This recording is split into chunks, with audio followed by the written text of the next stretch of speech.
Today's session is about simple, compound, and complex sentences. For those of you who have not understood phrases and clauses, please go and watch that video on phrases and clauses. I'll leave a link in the comment box below. Today's session, simple, compound, and complex sentences by Smriti Asthana. Look at the sentences. Aryabhatta was a great mathematician. All these 4 sentences I have picked about Aryabhatta because Aryabhatta is one mathematician from ancient India whom the young generation hardly recognizes, leave alone know much about him. But the theories he suggested, the inventions he made, they are still widely applicable and used in mathematics.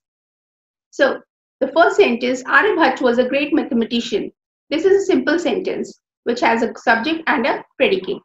The next one, Aryabhatta lived in India 1500 years ago and he completed education at Nalanda University. Now the second sentence, Aryabhatta lived in India 1500 years ago. That is the first clause, and the second clause, he completed education at Nalanda University. Both the clauses are independent of each other. So they don't depend, hence it's a compound sentence. The next one, Aryabhatta said that the moon shines because it reflects light from the sun. Looking at this one, Aryabhatta said, fine, he said that the moon shines. That's the second clause here, moon shines. And the third clause, because it reflects light from the sun. That's a complex sentence. So hence we have 3 clauses here. Aryabhatta said, subject verb, the moon shines, subject and verb, and it reflects, subject and verb. So we have 3, and out of these 3, you would see Aryabhatta said, what did he say? That the moon shines, fine, because it reflects light from the sun. Now, because it reflects light from the sun, that is actually dependent upon the previous clause, that the moon shines, right? So here we have a principal clause and 2 dependent clauses. The great astronomer Aryabhatta wrote the famous treatise Aryabhatiya, which was based on astronomy, which is a complex sentence again, because here the second part, which was based on astronomy, this is again a dependent clause. Moving on to the next one. The bird is flying in the sky. Subject and a predicate. The bird, a subject. Rest of the sentence, predicate. Most rivers originate from mountains. Most rivers is a subject, whereas the verb originate, followed by object from mountains. And the shortest sentence that I can thought of, he slept. That is subject plus verb. So a group of words that make sense, have a subject and predicate of its own is called a sentence. And many a times they are also called independent clause.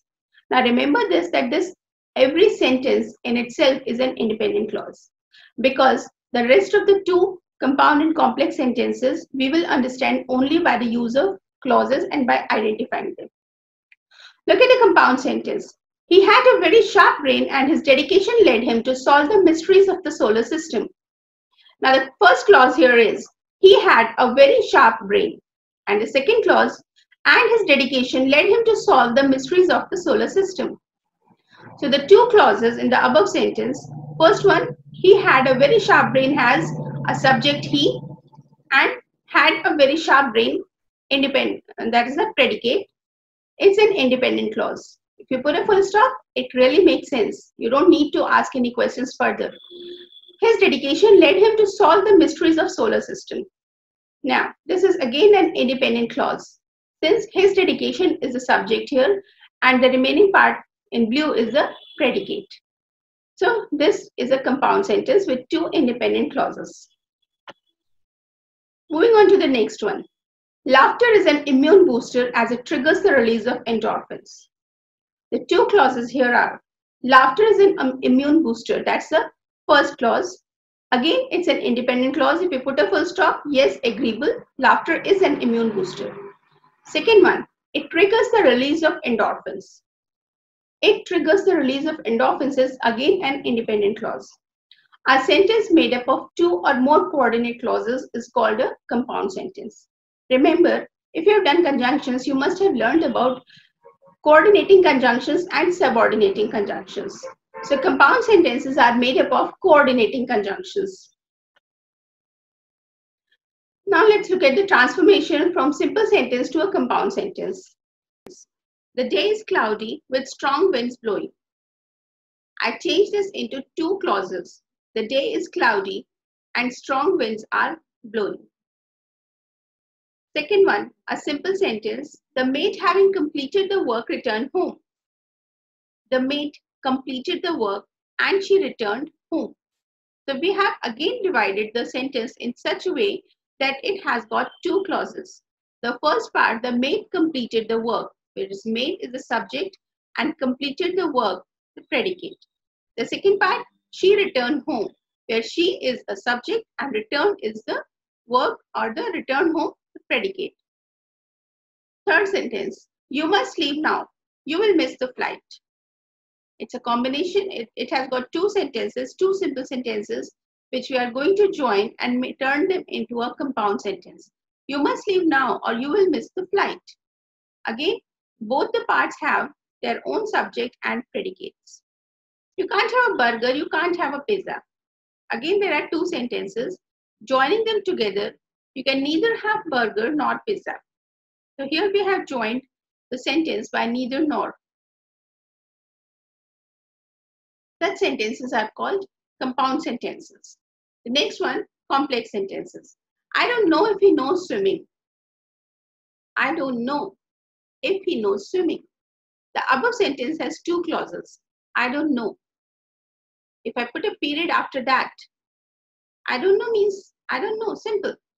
So that's an independent clause. If he knows swimming. Now the second clause, if he knows swimming, is actually putting a question. If he knows swimming, then what?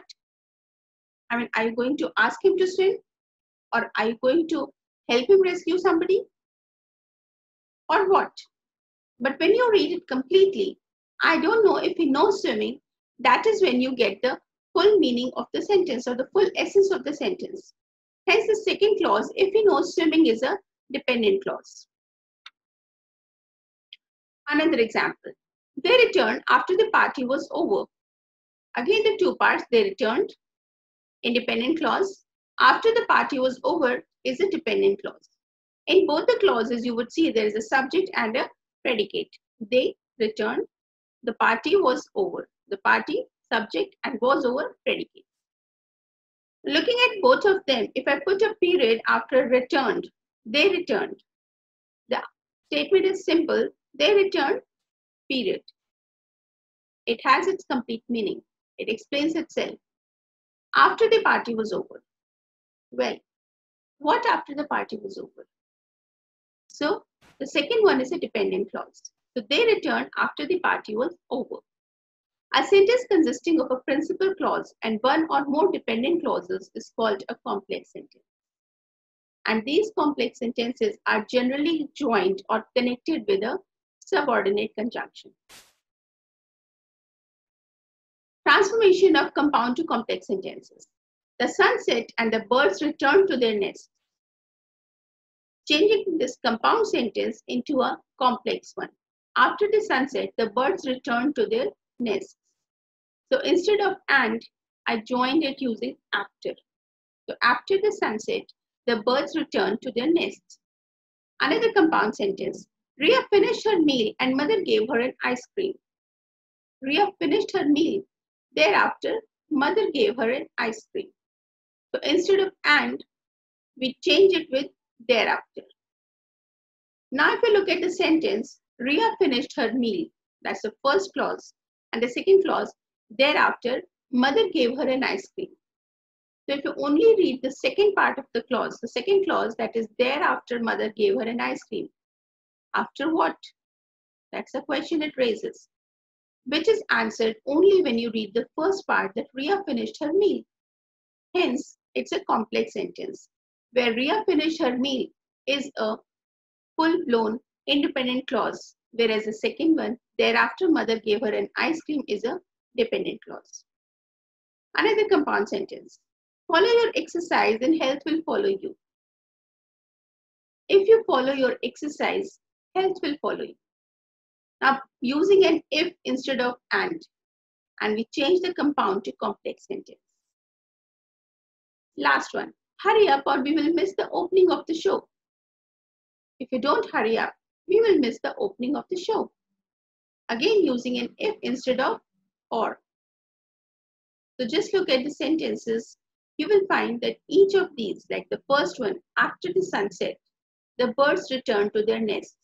Here, the birds return to their nests is a principal clause, whereas after the sunset is a dependent clause or the subordinate clause. The second one, Ria finished her meal, thereafter mother gave her an ice cream. In these, the two clauses, Ria finished her meal is the first clause and thereafter mother gave her an ice cream is the second clause. The second clause, thereafter mother gave her an ice cream, is a dependent or the subordinate clause, whereas Ria finished her meal is the principal clause. Moving on to the third statement, the complex sentence, if you follow your exercise, health will follow you. Now, if you follow your exercise, then what will happen? Health will follow you. So health will follow you is an independent clause, whereas if you follow your exercise is a dependent clause or subordinate clause, and the principal clause is health will follow you. If you don't hurry up, we will miss the opening of the show. If you don't hurry up, what will happen? We will miss the opening of the show. So we will miss the opening of the show is an principal clause or the independent clause, whereas if you don't hurry up is the dependent clause. With this, we come to an end of today's session. And for any doubt classes or regular classes or even personal classes, feel free to contact at smriti.percept@gmail.com. Online live classes are available for classes 6 to 8. There is a special program called English Language Skills Development, which focuses on building a strong foundation of English language. Second is the classes 9 to 12th. There are special separate batches for these classes, and very happy to tell you we are already running online classes with 9th, 10th and 12th batches. Very shortly we are beginning with the class 11th batch also. And there are special classes arranged for the entrance exams and competitive exams. So feel free to contact us for all your doubts, queries. You may, if you like this video, if you learned something out of it, if you really liked the content and the delivery, please do share this with your friends, other children who might need, who are also learning these three parts, simple, compound and complex sentences. Feel free to share it among your friends, relatives who all want to polish their English language skills. Please don't forget to like this video. Your likes encourage us to make more good content. And please do make sure that you drop in your comments if you have any queries or if you want me to make videos on topics that I haven't made yet. Please do let me know, and don't forget to subscribe and click the bell button so that whenever a new video is uploaded, you'd get the notification. With this, we come to an end of today's session about simple, compound and complex sentences. If you need more such videos, please do drop in your comment in the comment box and let us know what are the topics you are looking forward to. Happy learning. Bye.